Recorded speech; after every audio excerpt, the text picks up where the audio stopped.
dan Ibu guru hebat semuanya. Alhamdulillahirobbil alamin. Pada hari ini, di hari Kamis yang cerah hari ini, kita masih diberikan nikmat sehat oleh Allah Subhanahu wa Ta'ala agar dapat berkumpul di sekolah kita tercinta di SLB Negeri Handayani. Alhamdulillahirobbil alamin. Pada hari ini saya Dea Agustini Tia akan mendesiminasikan budaya positif dari modul 1.4. Sholawat serta salam tak lupa kita curahkan kepada junjungan kita Nabi besar Muhammad Sallallahu Alaihi Wasallam. Sebelumnya, saya ingin mengucapkan terima kasih pada Bapak dan Ibu guru hebat semuanya yang ada di SLB Handayani. Terima kasih karena sudah menyempatkan waktunya untuk bisa hadir di acara desiminasi hari ini. Bapak dan Ibu, untuk mempersingkat waktu, kita langsung saja ya mulai acaranya, mulai acara desiminasinya. Mari kita buka acara hari ini dengan ucapan basmalah bersama-sama. Bismillahirrahmanirrahim. Desiminasi kali ini membahas tentang budaya positif, ya. Budaya positif. Menurut Bapak dan Ibu, apa sih yang terbersit di pikiran Bapak dan Ibu ketika mendengar kata budaya positif? Kebiasaan baik yang dilakukan di sekolah. Oh, bagus. Ada lagi? Budaya positif itu apa? Tadi Bu Tari bilang budaya positif itu kebiasaan-kebiasaan baik yang diterapkan di sekolah. Mbak, ada lagi yang ingin menjawab budaya positif itu apa? Ada lagi? Budaya positif sekarang di setiap sekolah atau di setiap lingkungan kita harus menciptakan budaya positif. Apa sih budaya positif itu? Nilai-nilai yang ingin ditanamkan di sekolah melalui kebiasaan-kebiasaan yang baik. Oh, hebat Ibu Azmi. Ada lagi? Ya, jadi budaya positif itu adalah nilai, keyakinan, dan kebiasaan-kebiasaan yang berpihak pada murid atau yang diterapkan kepada peserta didik kita, yang berpihak kepada peserta didik kita agar peserta didik kita itu memiliki karakter yang bertanggung jawab. Nah, di dalam budaya positif ini,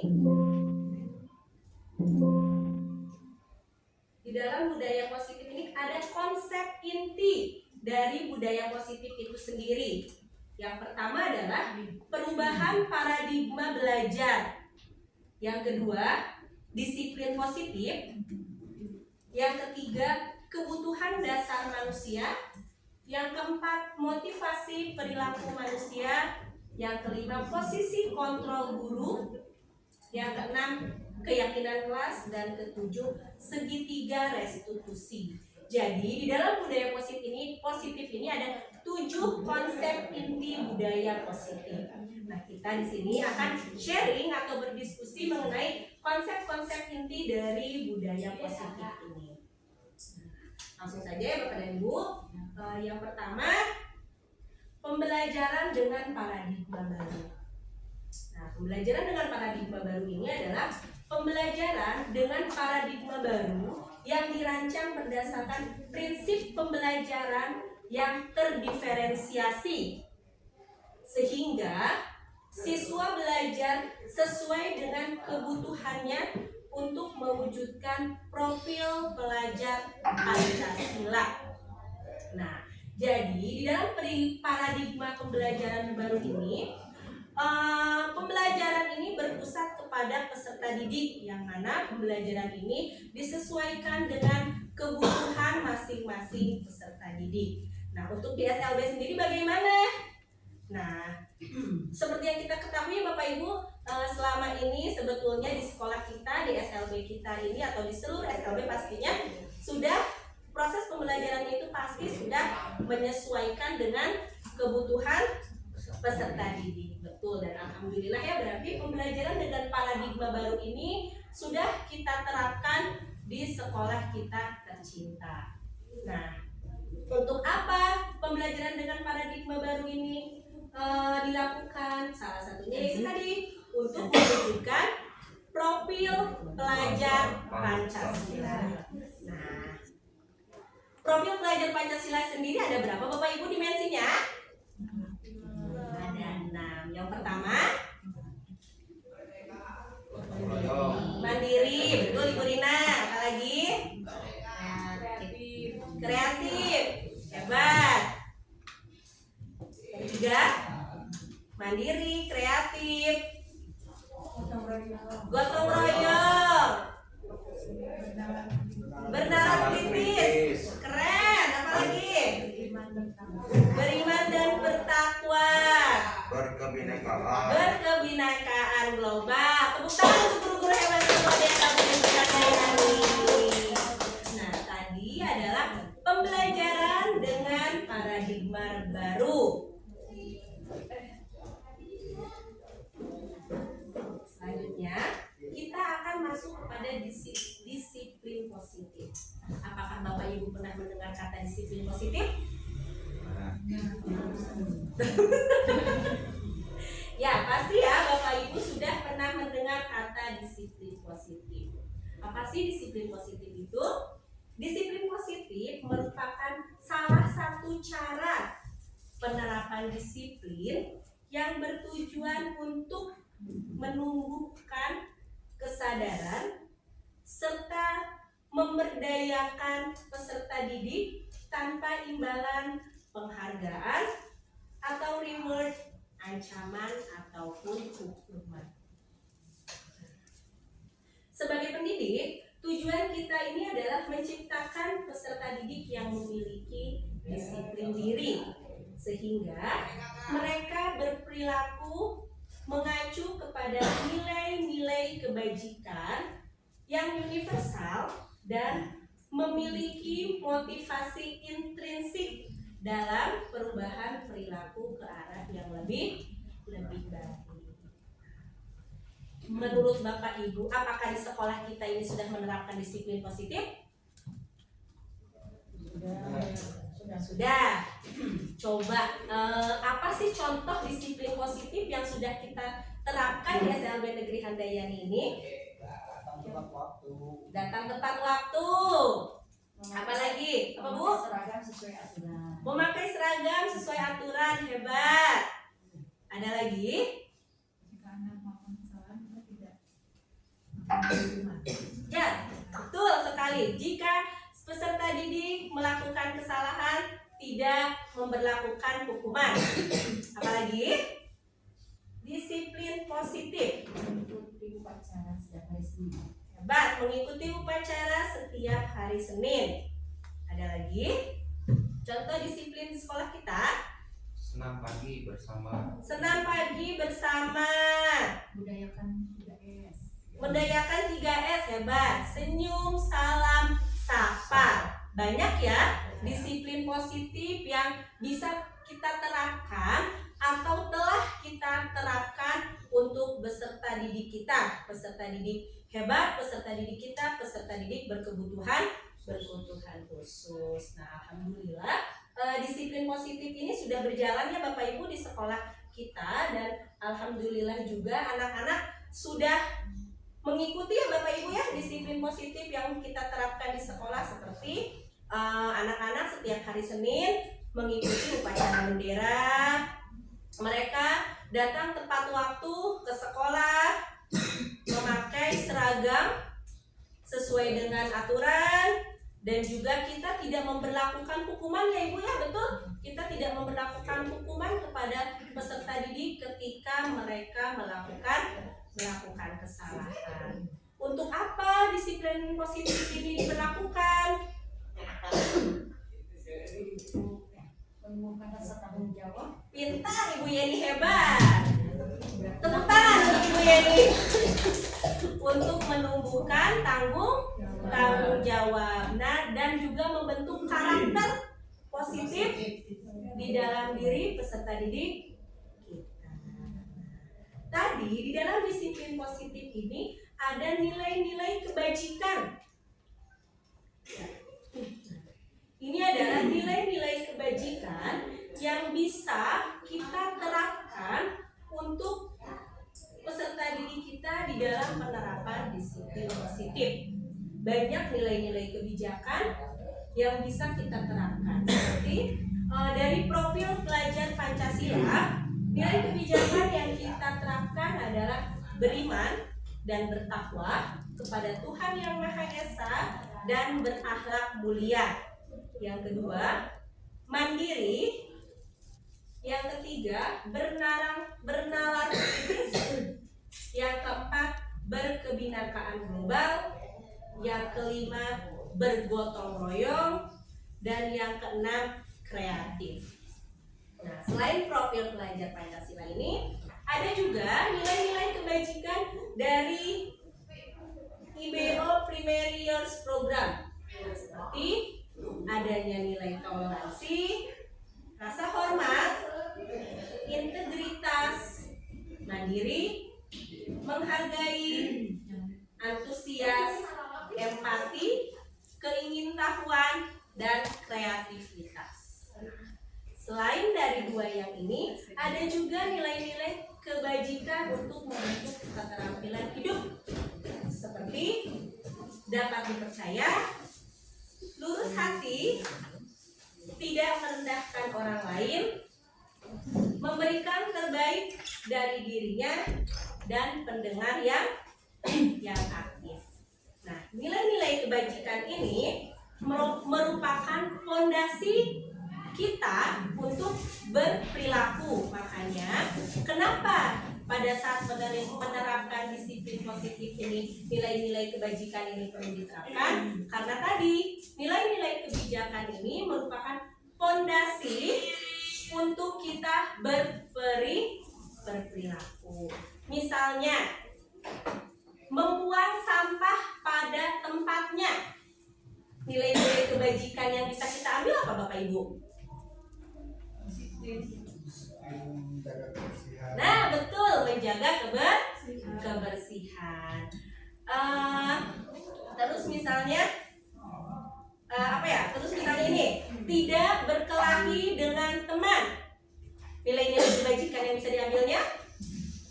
Saling menyayangi, betul, atau bisa saling menghormati. Ya Bapak Ibu, itu adalah tadi nilai-nilai kebajikan yang bisa kita terapkan untuk peserta didik kita di sekolah. Lanjut. Sekarang ada tentang kebutuhan dasar manusia.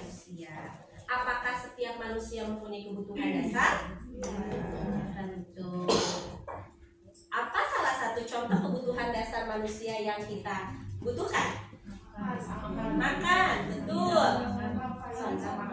Apa lagi Bu?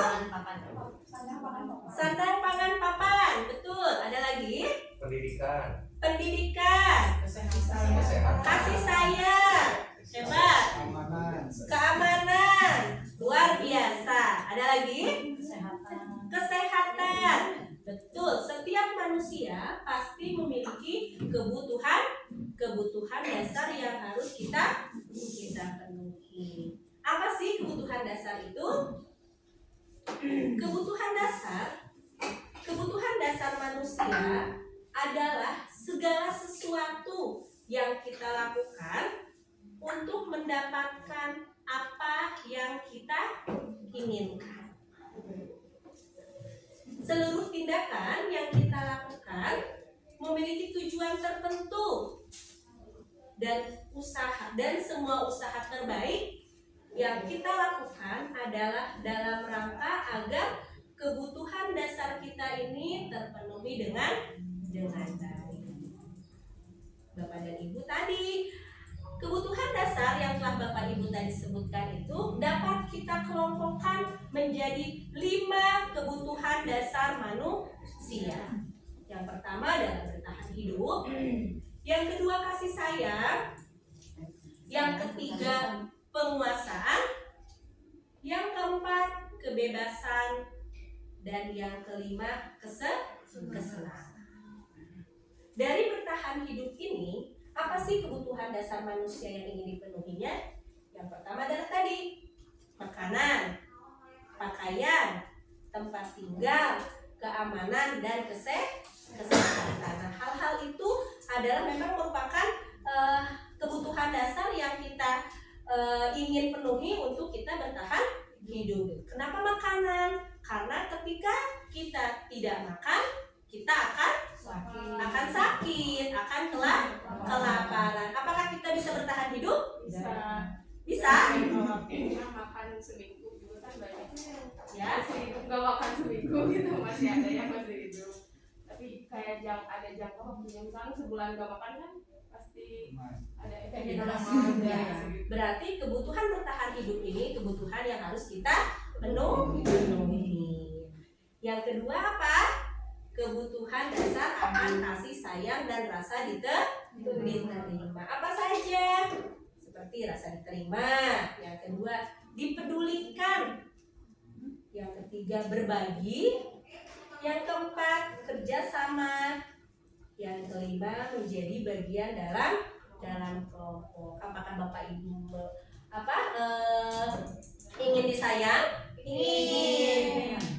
Ingin ada rasa diterima oleh orang lain? Ingin. Pasti ya, semua orang, semua makhluk hidup, semua manusia pasti ingin memiliki rasa kasih sayang dan rasa diterima, apalagi oleh orang-orang yang ada di lingkungan sekitar kita. Apa perasaan Bapak Ibu ketika kita tidak diterima oleh lingkungan? Sedih. Pasti ya, pasti sedih, pasti kecewa, betul. Nah, makanya kasih sayang dan rasa diterima itu merupakan salah satu kebutuhan dasar manusia. Nah, selanjutnya apa? Penguasaan. Apa saja kebutuhan dasar manusia dalam penguasaan ini? Yang pertama adalah harga diri. Yang ketiga, keinginan untuk dianggap. Yang keempat, memimpin. Yang kelima, berprestasi. Yang keenam, diakui. Dan yang ketujuh, didengar. Pasti setiap orang, setiap anak, apalagi ya peserta didik kita pasti mempunyai rasa penguasaan akan sesuatu.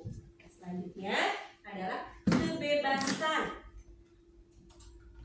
Kebebasan di sini kebutuhan dasar manusia yang ingin dipenuhinya adalah yang pertama, mandiri.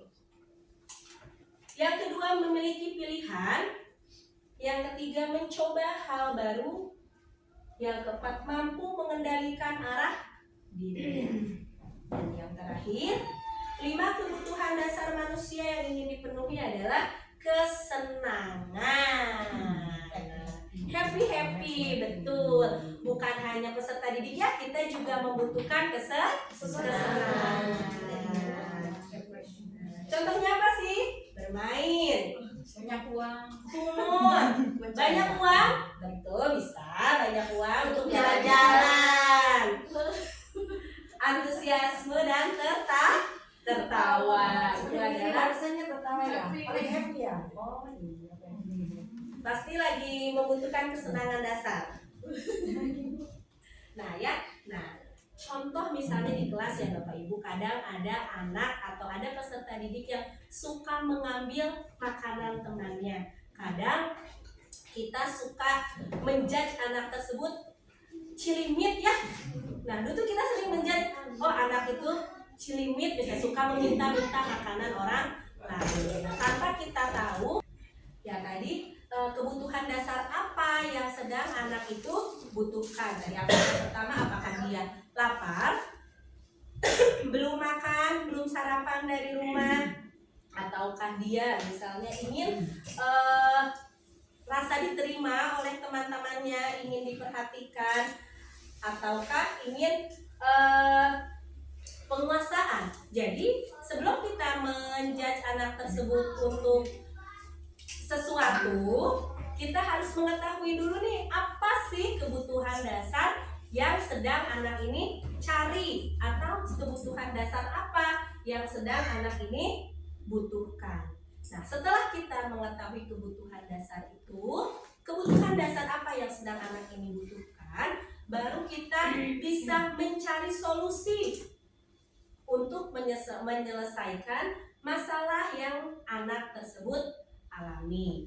Ketika misalnya dia lapar, berarti kita harus mengkomunikasikan kepada orang tuanya, Bu, tadi anaknya minta nih di sekolah dengan alasan dia lapar, berarti harus makan dulu di rumah. Atau misalnya kurang perhatian dari orang tuanya, berarti orang tuanya harus memberikan perhatian lebih. Nah, dari kebutuhan dasar ini penyelesaiannya itu kita bisa melakukan kolaborasi dengan orang tua. Ya, jadi itu tadi tentang kebutuhan dasar manusia. Ada berapa? Ada 5. Selanjutnya ada motivasi perilaku manusia. Nah, setiap manusia pasti memiliki motivasi. Motivasi untuk apa? Motivasi untuk hidup, betul Ibu Rina. Motivasi untuk hidup. Di sini ada 3 motivasi perilaku yang dimiliki oleh manusia. Yang pertama adalah untuk menghindari ketidaknyamanan atau hukuman. Yang kedua, untuk mendapatkan imbalan atau penghargaan dari orang lain. Yang ketiga, untuk menjadi orang yang mereka inginkan dan menghargai diri sendiri dengan nilai-nilai yang mereka percaya. Bapak Ibu, biasanya nih di sekolah atau diri kita sendiri deh, motivasi perilaku mana yang sering Bapak Ibu rasakan untuk diri sendiri?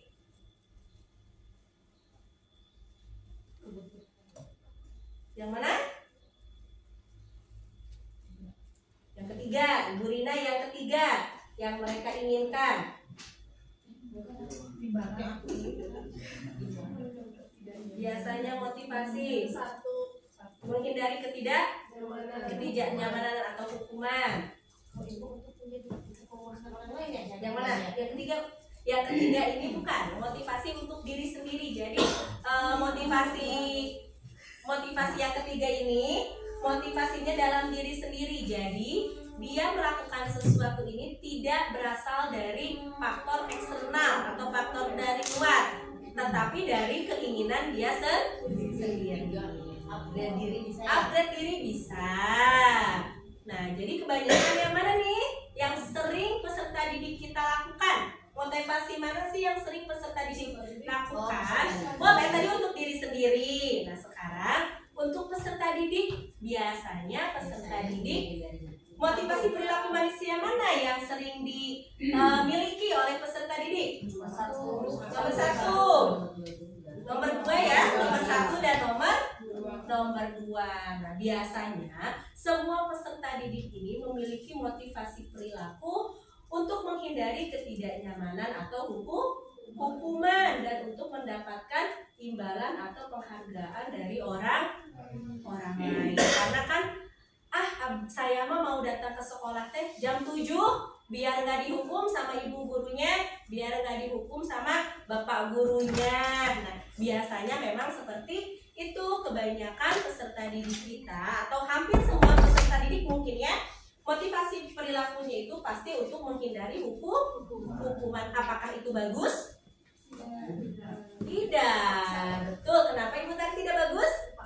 Terpaksa. Betul. Kalau motivasi itu untuk menghindari ketidaknyamanan atau untuk menghindari hukuman dan mendapatkan penghargaan, berarti motivasi itu tidak murni dalam dirinya sendiri. Nah, motivasi itu bersifat eksternal. Jadi suatu saat mungkin ketika dia tidak mendapatkan hukuman atau dia tidak mendapatkan imbalan atau penghargaan, dia akan melakukan kesalahan atau melakukan hal yang seperti itu. Jadi nggak akan dihukum ini, dan nggak akan dapat hadiah ini. Jadi dia melakukan apa yang seharusnya tidak dia lakukan. Berbeda ketika motivasi itu berasal dari dirinya sendiri. Ketika dia datang ke sekolah pun itu merupakan tanggung jawab dia, tanggung jawab peserta didik itu untuk datang ke sekolah tepat waktu. Jadi motivasi perilaku manusia yang harus kita terapkan baik untuk diri kita sendiri ataupun untuk khususnya untuk peserta didik kita adalah motivasi eksternal yang berasal dari motivasi internal yang berasal dari dirinya sendiri, yaitu untuk menjadi orang yang mereka inginkan dan menghargai diri sendiri dengan nilai-nilai yang mereka percaya. Karena dengan memiliki motivasi internal ini, peserta didik akan memiliki sikap disiplin positif. Tidak ada rasa keterpaksaan. Jadi dia benar-benar memiliki rasa tanggung jawab dalam dirinya sendiri. Jadi sedikit demi sedikit motivasi peserta didik itu harus diarahkan kepada motivasi yang bersifat internal. Ya Bapak dan Ibu. Selanjutnya, posisi kontrol seorang guru. Posisi kontrol seorang guru. Nah, yang pertama adalah penghukum. Yang kedua, pembuat rasa bersalah. Yang ketiga, sebagai teman. Yang keempat, sebagai pemantau. Dan yang kelima, sebagai manajer. Di posisi kontrol guru manakah Bapak Ibu sekarang berada? Semua. Jujur saya juga semua pasti pernah berada di posisi kontrol seorang guru penghukum. Nah, pasti. Apalagi kelas 1 dasar. Pembuat rasa bersalah pasti pernah. Sebagai teman pasti pernah. Sebagai pemantau pernah. Sebagai seorang manajer pasti pernah. Ya, pasti 5 posisi kontrol seorang guru ini pasti pernah kita terapkan, pasti pernah kita rasakan, dan pasti pernah kita lakukan. Kita akan membahas satu persatu dari 5 posisi kontrol seorang guru. Yang pertama ini penghukum. Seperti apa? Menggunakan hukuman fisik maupun verbal. Misal, peserta didik itu telat datang ke sekolahnya, terlambat datang ke sekolahnya. Kalau kamu telat datang ke sekolah, kamu mengelilingi lapangan 5 kali. Itu sebagai penghukum. Nah, yang kedua, pembuat rasa bersalah. Di sini si gurunya itu menggunakan suara lembut dan menggunakan keheningan lembut banget yang membuat orang lain merasa tidak nyaman, bersalah atau rendah diri. Ya, posisi kontrol sebagai seorang teman seperti apa? Menggunakan hubungan baik dan humor untuk mempengaruhi seseorang, mengontrol murid melalui persuasi. Nah, selanjutnya, posisi kontrol seorang guru sebagai pemantau, mengawasi berdasarkan pada peraturan dan konsekuensi. Dan yang terakhir, posisi kontrol sebagai seorang manajer. Seperti apa posisi kontrol sebagai seorang manajer ini? Nah, di sini guru berbuat sesuatu bersama dengan murid, ya, mempersilahkan murid untuk mempertanggungjawabkan perilakunya, mendukung murid agar dapat menemukan solusi atas permasalahannya sendiri. Bapak Ibu, di sini ada contoh penerapan 5 posisi kontrol seorang guru. Ya. Di sini ada satu kasus misalnya. Peserta didik ini tidak memakai atribut lengkap saat upacara. Sebagai posisi kontrol sebagai pengukur, apa sih yang dilakukannya itu? Si gurunya ini menghukum dengan menyuruh peserta didiknya untuk apa? Betul Ibu Mei, hormat pada bendera selama satu jam. Apakah itu bagus dilakukan oleh seorang guru? Tidak bagus. Kenapa?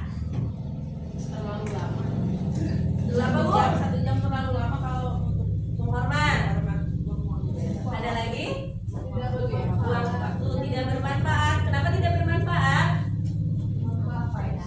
Ya, apa Pak ya? Faedahnya tidak memberikan hukuman yang mendidik ya. Nah, selanjutnya pembuat rasa bersalah. Apa sih yang dilakukan seorang guru di posisi kontrol pembuat rasa bersalah ini? Si ibunya ini dengan suaranya yang lembut, suaranya yang sedih, berkata, apa Bu? Coba Bu, ayo Ibu Dewi mau membacakan, boleh? Bagaimana Bu? Coba bagaimana? Salah dengan bahasa yang lembut. Ya. Lain-lain jangan sampai berbuat seperti ini lagi ya. Nah, mungkin di sini nyumpun ya, Sedih. iya si peserta didiknya ini akan memiliki rasa sedih, rasa bersalah terhadap gurunya karena telah melakukan kesalahan. Nah, jangan ya Dek ya. Nah, yang selanjutnya apa? Jangan ya Dek ya. Nah, posisi sebagai teman. Nah, coba siapa yang membacakan posisi sebagai teman, boleh? Ayo dong. Ayo, Mas. Sekolah, tolong bantu ibu bapak ya sekali ini. Ya sudah, tidak apa-apa. Lain kali jangan sampai berbuat seperti ini lagi ya. Oke. Nah, itu posisi kontrol seorang guru di posisi teman. Jadi si gurunya itu berperilaku memposisikan dirinya menjadi seorang teman untuk peserta didik. Selanjutnya,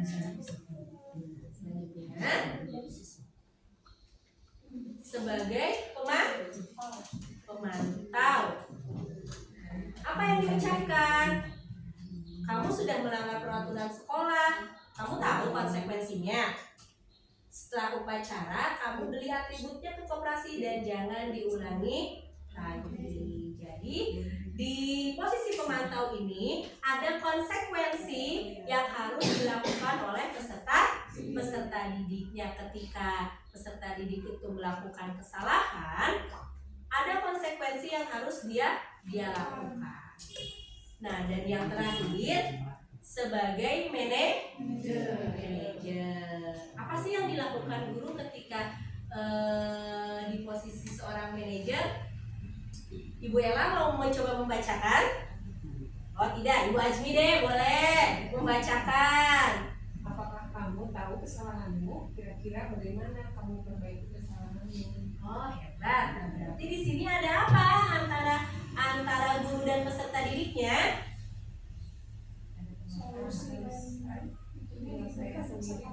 Oh betul, hebat. Ada komunikasi 2 arah untuk mencari solusi dari permasalahan yang dilakukan oleh peserta didik.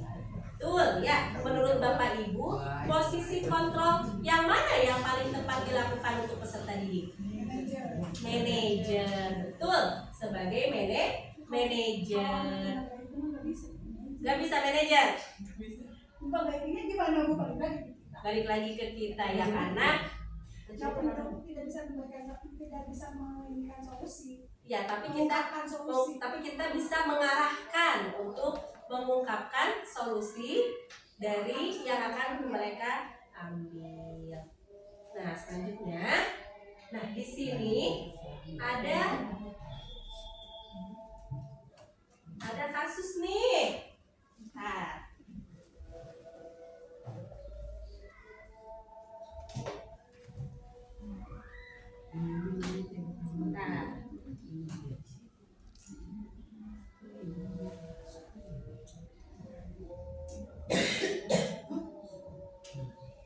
di sini akan ada satu kasus Bapak Ibu diminta, ada beberapa kalimat Bapak Ibu diminta untuk menentukan posisi kontrol mana yang dapat dilakukan oleh seorang guru.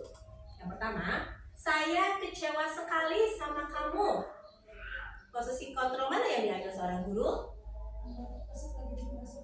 Pembuat merasa diri merasa bersalah. Ada lagi? Setuju? Coba kita lihat contohnya. Pembuat rasa bersalah, betul. Yang kedua, kamu tidak pernah benar melakukannya. Kamu tidak pernah benar melakukannya. Kamu tidak pernah benar melakukannya. Ada kata tidak pernah benar melakukannya. Buat rasa bersalah. Selalu salah. Ya, selalu salah. Maksudnya kontrolnya sebagai membuat rasa bersalah. Apa? Mantau Coba kita lihat. Penghukum. Kenapa penghukum? Karena ini menjudgment dan hukuman secara verbal. Ya, tidak pernah benar. Ada kata tidak pernah benar. Selanjutnya.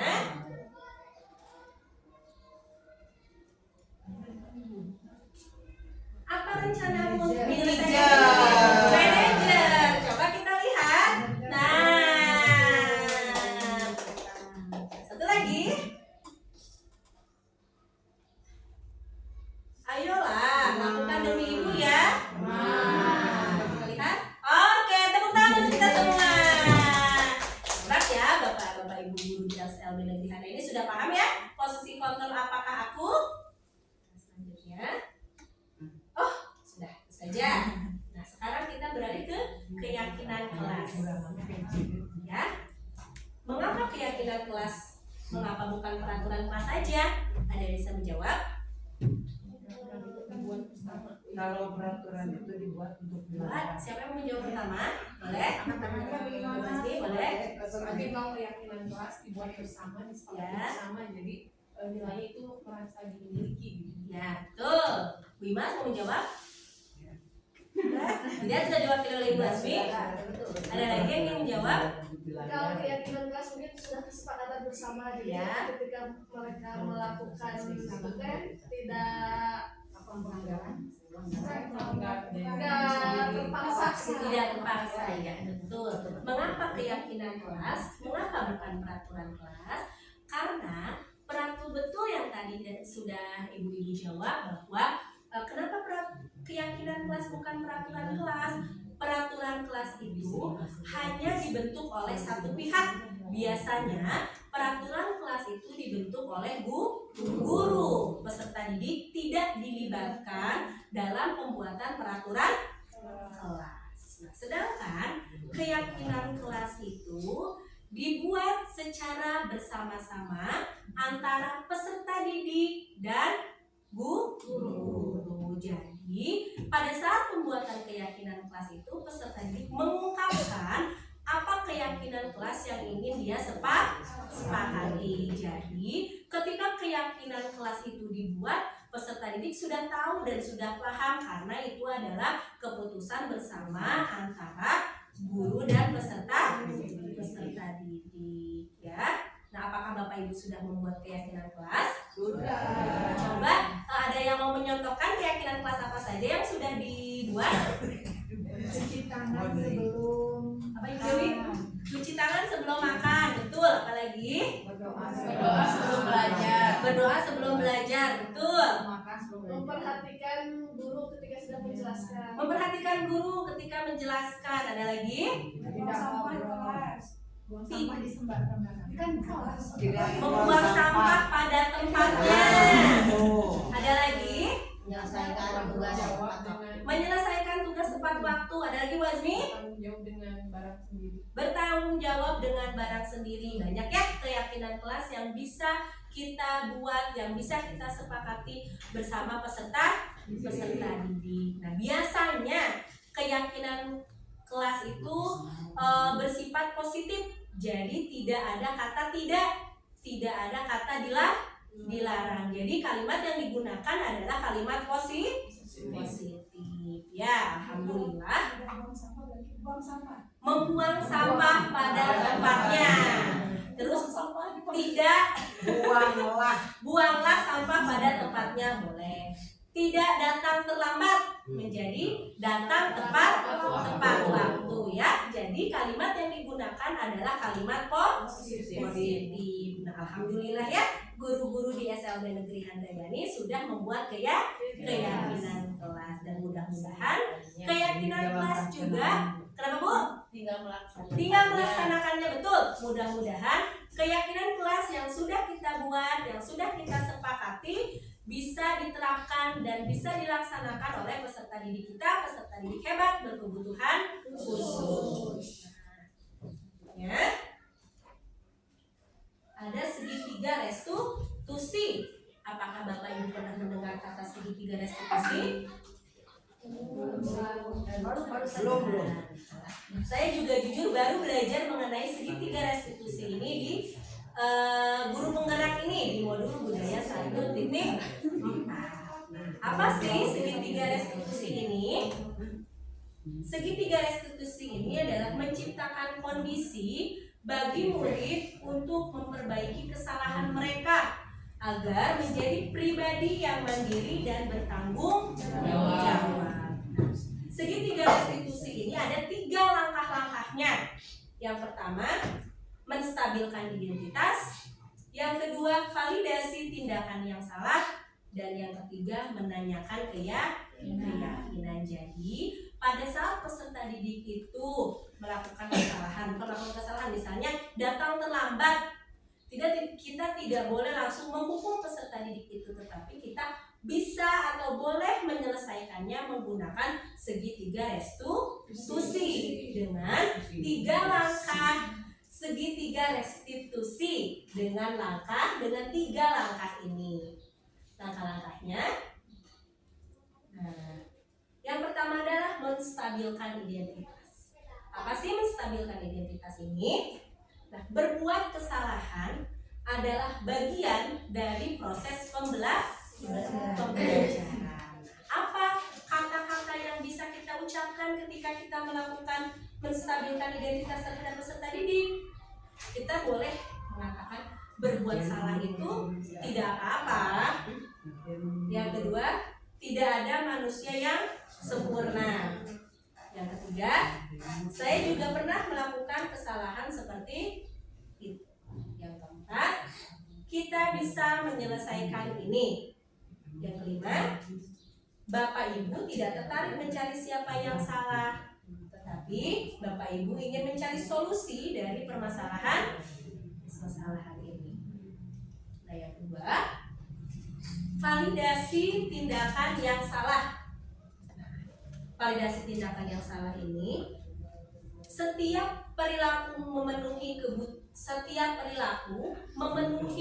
kebutuhan dasarnya, dan setiap orang pasti akan melakukan yang terbaik di waktu tertentu. Apa yang bisa dikatakan oleh seorang guru? Apa yang kita percaya sebagai kelas atau keluarga? Apa nilai-nilai umum yang kita telah sepakati? Apa bayangan kita tentang kelas yang ideal dan kamu mau menjadi orang yang seperti apa? Nah, selanjutnya menanyakan keyakinan. Pada dasarnya kita termotivasi secara intrinsik, ya. Nah, ini kata-kata yang bisa diucapkannya pada saat kita melakukan menanyakan keyakinan. Bapak Ibu, kemarin saya pernah mencoba melakukan menerapkan segitiga restitusi terhadap peserta didik yang datang terlambat di kelas saya. Bapak Ibu bisa melihat videonya. Ini.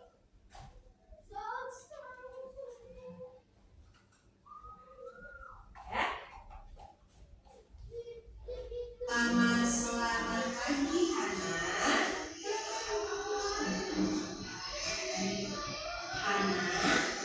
Sudah makan? Sudah. Tahu kenapa ibu mengajak Hana untuk mengobrol?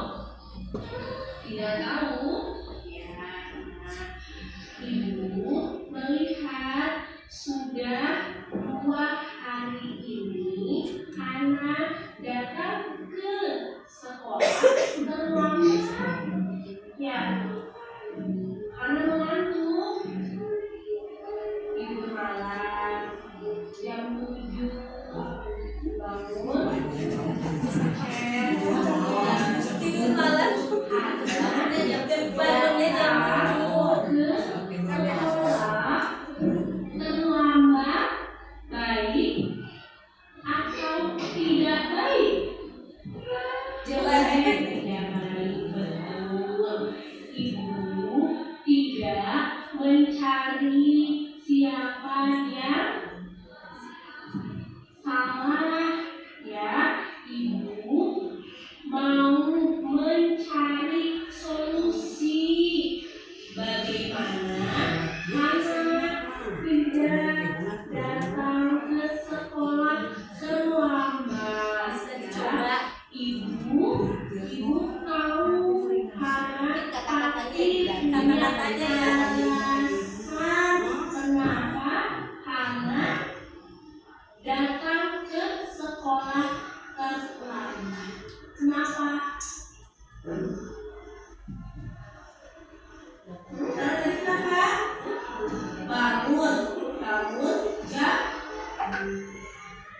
jam 7. Macet lama. Kenapa Hana bangun jam 7? Mengantuk. Kenapa mengantuk? Kenapa? Bangun makan. Hana tidur malam jam 11. Menurut Hana, dulu kita sudah membuat keyakinan kelas. Ingat apakah yang Hana lakukan sudah menunjukkan keyakinan kelas? Belum. Betul. Bagaimana supaya apa yang Hana lakukan menunjukkan keyakinan kelas? Bagaimana? Masuk apa?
Terima kasih sudah mau mengobrol sama Ibu Dea, sudah mau berdiskusi sama Ibu Dea, ya. Oke, terima kasih ya. Terima kasih.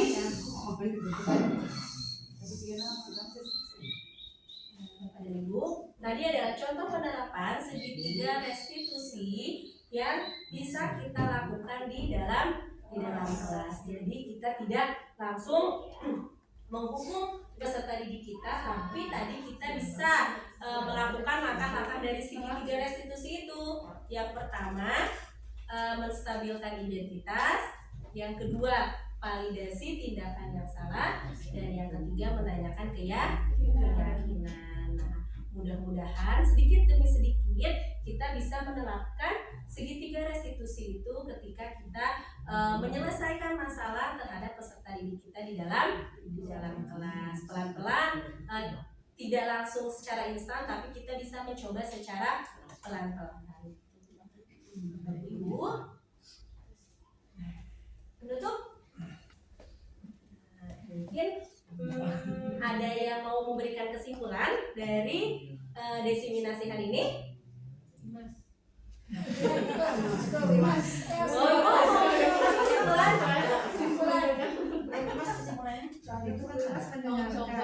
Boleh, bisa boleh. Itu Budaya positif. ya. Budaya positif itu erat kaitannya dengan lebih mendisiplinkan peserta didik gitu ya.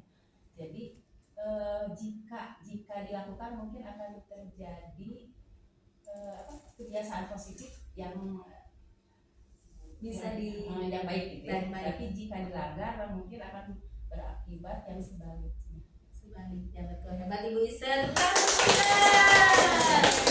Ya, jadi budaya positif ini bisa kita terapkan di sekolah kita, khususnya untuk peserta didik kita. Nah, budaya positif ini dapat kita terapkan dengan langkah-langkah. Yang pertama adalah guru menjalankan posisi kontrol manajer. Yang kedua, memahami kebutuhan dasar manusia, kebutuhan dasar apa yang dibutuhkan oleh peserta didik atau yang sedang dialami oleh peserta didik kita. Yang ketiga, menumbuhkan motivasi intrinsik, karena ketika motivasi intrinsik ini timbul dari dalam diri kita sendiri, dalam diri peserta didik, tidak akan ada lagi halangan-halangan atau drama-drama yang akan ditimbulkan oleh peserta didik.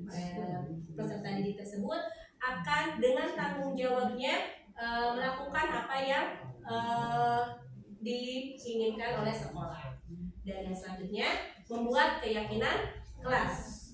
Dan yang terakhir, menerapkan segitiga restitusi. Mudah-mudahan budaya positif ini bisa kita terapkan untuk peserta didik kita di SLB Negeri Handayani. Mudah-mudahan dengan diterapkannya budaya positif ini, peserta didik kita akan memiliki karakter, akan berkarakter dan memiliki tanggung jawab. Bapak dan Ibu, mungkin sekian desiminasi dari saya. Terima kasih banyak Bapak dan Ibu sudah menyempatkan waktunya untuk hadir pada desiminasi hari ini. Mohon maaf apabila ada kesalahan, baik yang disengaja ataupun tidak. Wabillahi taufiq wal hidayah. Wassalamualaikum warahmatullahi wabarakatuh. Waalaikumsalam warahmatullahi wabarakatuh. Alhamdulillah.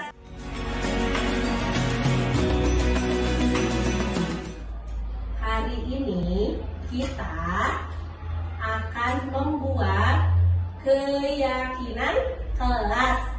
Ingat ya, kemarin kita sudah membahas keyakinan kelas. Sekarang kalian akan menulis apa keyakinan kelas yang kalian mau. Oke? Oke ya.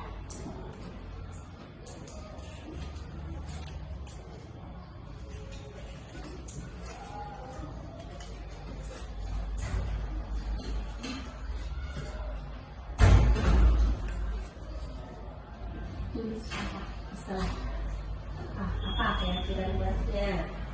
Kalau sudah tempel Ya.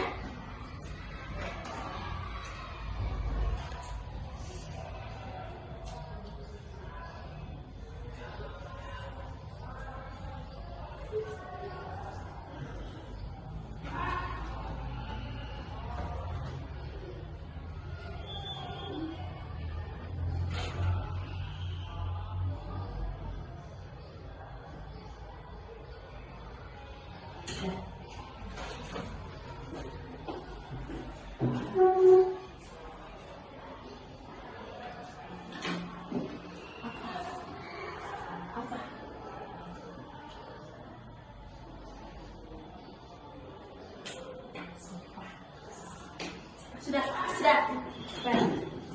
Sudah? Kan sini, boleh. Kan sini. Sini. Oh, Rasul sudah.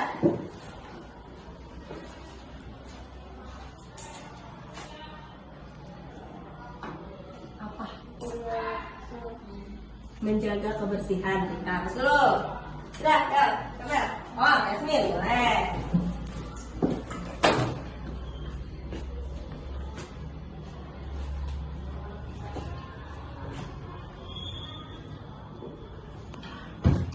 Sini lihatnya. Apa? Oke. Lagi jari.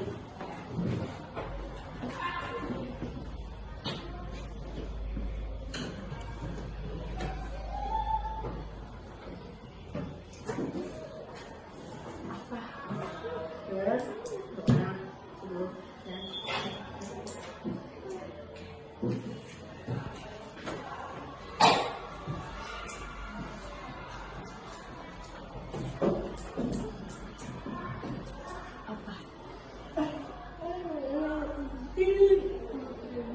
tolong menolong.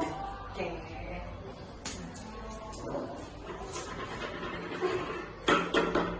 Nah, ini adalah keyakinan kelas yang kita sudah buat sama-sama ya. Mudah-mudahan kita bisa melaksanakan ini keyakinan kelas ini. Bisa ya? Bisa? Bisa.